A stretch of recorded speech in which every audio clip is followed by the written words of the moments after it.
பண்ணுங்க. அப்புறம் pension scheme நமக்கு எல்லாருக்கும் மகிழ்ச்சியான ஒரு விஷயம். இல்லாதவங்களுக்காக நம்ம ஃபைட் பண்றதுக்கு தயாரா இருக்கணும்.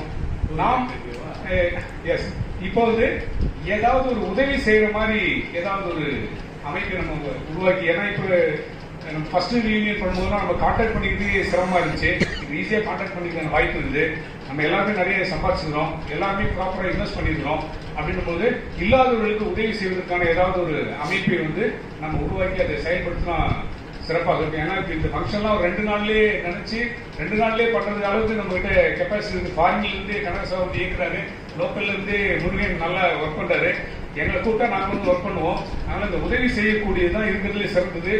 அதுல என்ன அடிக்கடி கனக சபாபதி ஃபோன் பண்ணுவார். இப்போ கூட ஃபாரின்ல இருந்து எனக்கு ஃபோன் பண்ணி, உங்க கல்லூரியில இருந்து ஒரு மாணவன் வந்து எக்ஸாமினேஷன் ஃபீஸ் கேட்டு உதவி கேட்டிருக்கான், நீங்க அந்த பையன் கரெக்டான பையனா சொல்லுங்க, நான் பண்றேன்னாரு. பட் அந்த பையனை நாங்கள் சர்ச் பண்ணோம், அவன் அவ்வளவு ஏழை கிடையாதுன்னு சொன்னா அவர் வேணாம் அப்படின்னு சொல்லிட்டு விட்டாரு. ஆனா மறுபடியும் எனக்கு உங்க லேபுக்கு நான் தேவையான எதுவும் வாங்கி தரேன் அப்படின்னு சொல்லியிருக்காரு.